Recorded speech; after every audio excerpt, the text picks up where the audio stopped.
When urban explorers enter Japan's abandoned mental hospitals, they expect decay. They expect broken equipment, rusted beds, water-stained walls. They expect the specific atmosphere of a place that housed suffering and was then sealed shut. What they do not expect is what they actually find. The documents. The equipment still plugged in. The patient records left open on desks, as if the staff stepped out mid-sentence. The things in the walls, the things in the basements, the things that should have been destroyed decades ago and were not because nobody came back to destroy them. In this video, we are counting down 13 abandoned mental hospitals in Japan and what was found inside. Stay with me to the end, because number 1 contains something that has never appeared in any other abandoned building ever photographed in Japan. Something that was left behind not by accident, but by design. Let us begin. The former Matsuzawa Hospital in Setagaya, Tokyo, one of Japan's first modern psychiatric facilities, established in 1879, left behind its shock therapy ward intact when it relocated in 1975. Urban explorers documented electroconvulsive therapy equipment still connected to wall outlets, leather bite guards, restraint tables bolted to floors, patient record binders in sequence on shelves, the specific contents of a treatment room that was sealed and not cleared. In Nara Prefecture, the former prefectural psychiatric facility contains something that predates modern psychiatry entirely. Iron restraint rings embedded in stone walls from the Meiji period, when the treatment of mental illness in Japan involved architectural containment as its primary tool. The rings are still in the walls are still standing. Between the rings and the ECT equipment, 70 years of Japanese psychiatric history exists in the same physical form it was left in. The former Okayama Prefectural Psychiatric Hospital contains in its basement level a tunnel network that does not appear in the facility's official architectural plans. The tunnels were discovered by urban explorers who followed drainage infrastructure into a section of the basement that the above-ground floor plan did not account for. Inside the tunnels, arranged in deliberate groupings rather than scattered randomly, were ceramic masks, not medical equipment, not patient belongings. Ceramic masks of varying sizes, some clearly hand-painted, some plain, arranged in specific orientations on constructed shelf structures that were built into the tunnel walls with a care that suggested the arrangement was intentional and was expected to be maintained. No documentation exists in the hospital's available records explaining the presence of the masks or the construction of the tunnels that housed them. The masks remain in the tunnels. The tunnels remain unsealed. No institutional authority has claimed responsibility for what is in them. The former Hakodate psychiatric facility in Hokkaido contains a room that urban explorers have described uniformly and specifically. A room in which the temperature, in all seasons, is significantly colder than the rest of the building and colder than the outside temperature would account for. Inside this room, preserved by the cold that should not be there, explorers have documented what appear to be experimental procedure records from the 1940s, the period of Japanese military medicine when certain psychiatric facilities were used for research that was not disclosed in official medical literature. The records are handwritten. The cold has kept them legible. Their specific contents have not been fully transcribed in any public documentation. The facility's ventilation infrastructure has been physically assessed and does not account for the temperature differential. No HVAC system is operational. The building has no active heating or cooling. The room is cold in ways the building's physical infrastructure cannot explain. A psychiatric facility that operated in Hiroshima Prefecture during the Second World War was used, according to documents recovered from its basement during demolition preparation in 1987, for experimental surgical procedures on patients that were not disclosed in the facility's official medical records. The documents, which were partially transferred to academic researchers before the building was demolished, describe procedures conducted under the framework of wartime military medicine research in which psychiatric patients were considered legally and medically available for research purposes that their condition was deemed to prevent them from refusing. The specific procedures described in the documents were not part of standard psychiatric treatment. The academic researchers who received the partial transfer have not published the complete contents of the documents. A portion of the records were withheld from transfer during the demolition process. What happened to that portion has not been documented. The former Miyagi Prefectural Psychiatric Hospital contains in its administrative offices a burial register documenting the deaths and interments of patients who died during the facility's operation across most of the 20th century. The register lists approximately 1,000 names.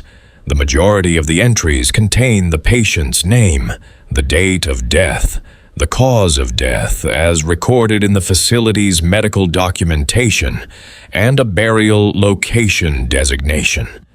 A significant minority of entries, explorers who have examined the register estimate between 80 and 100, contain names and death dates, but no cause of death, and burial location designations that do not correspond to any identified cemetery or interment site within the available records of the Miyagi region. The patients whose burials are designated in locations that cannot be identified are, in the register's documentary framework, buried somewhere. The somewhere is not in any document that has been located. The former Kyoto Kumano Psychiatric Facility operated in a building with a previous institutional history that predated its psychiatric function. Urban explorers who documented the facility found in its deepest basement level objects that were not associated with psychiatric medicine. The objects described in exploration documentation as including specific Shinto ritual implements, folded paper in specific configurations associated with particular ritual practices, and what appeared to be votive offerings in states of varying preservation, were arranged in a specific area of the basement that showed evidence of having been regularly accessed even after the rest of the facility had been sealed. The footprints in the dust of the basement led to the ritual object area and back to the access point. They were recent enough, when documented, to suggest that someone had been visiting the basement arrangement after the facility's official closure. The visit pattern was not consistent with urban exploration. It was consistent with maintenance of the arrangement. The former Urakami Psychiatric Facility in Nagasaki was approximately 2.5 kilometers from the atomic bomb hypocenter on August 9, 1945. The facility and most of its patients and staff were killed in the blast. What survived in a basement storage area that the structure's partial collapse happened to protect was a portion of the patient records. These records document patients who were in the Urakami facility on the morning of August 9th. They are among the most complete surviving documentation of the specific people who died in the Nagasaki bombing. They are also among the least discussed. The psychiatric patient population of Nagasaki is not a population that post-war commemoration has focused on in the way it has focused on the civilian population of the city. The surviving files are held in institutional custody. Researchers who have studied them describe their contents as extraordinarily detailed. The patients whose deaths they document are not on any Nagasaki memorial. The former Sagamihara psychiatric facility in Kanagawa Prefecture contains administrative records that document a period in the facility's wartime operation when patient deaths occurred at a rate significantly higher than the facility's official mortality statistics for the same period. The administrative records and the medical records for this period do not align in ways that researchers examining them have been unable to explain through natural causes, epidemic disease, or documented wartime conditions. The gap between the administrative mortality data and the medical cause of death documentation is consistent with a specific administrative practice that was documented at other Japanese psychiatric facilities during the wartime period.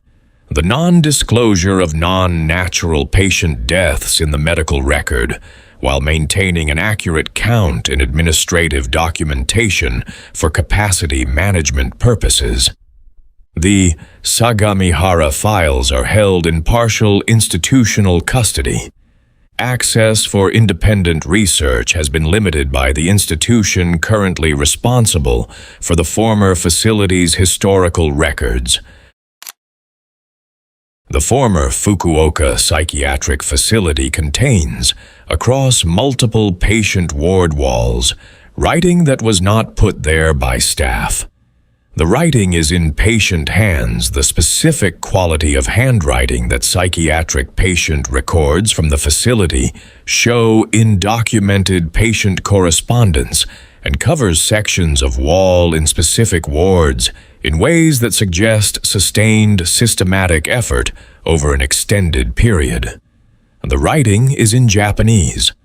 Urban explorers who have documented and partially transcribed it describe its content as falling into specific categories: names, dates, repeated phrases, and in one section of the second ward, what appears to be a complete and systematic account of events that the writer describes as occurring within the facility during a specific period that corresponds to documented institutional changes in the facility's administration. The account in the second ward has not been fully transcribed in any public document. The wall it is written on is intact. The building is accessible. The former Aomori Mountain Psychiatric Facility is accessible only during specific months of the year. For approximately 6 months annually, the building is buried under snowfall sufficient to make the roof and upper floors inaccessible and the lower-level entrances impassable without equipment. What urban explorers have documented in the accessible months is a facility that shows evidence of having been exited, not simply closed. The distinction is specific. In a closed facility, objects are found in positions consistent with normal institutional operation, followed by gradual abandonment. In the Aomori facility, specific objects, patient files removed from their storage, items from individual rooms collected and placed near exits, are positioned as if the facility was evacuated on a compressed timeline. No documentation exists of an emergency closure of the facility. The official record describes a normal administrative closure. The physical evidence inside the building describes something that happened faster than an administrative closure normally happens. During the Battle of Okinawa in 1945, a psychiatric facility on the island was converted to emergency surgical use as American forces advanced.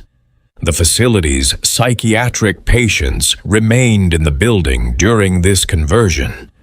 The specific conditions of what occurred during the final weeks of the battle, when American forces were close enough that the building came under fire, are documented in survivor testimony from medical staff and in physical evidence that urban explorers have documented in the building's surviving structure.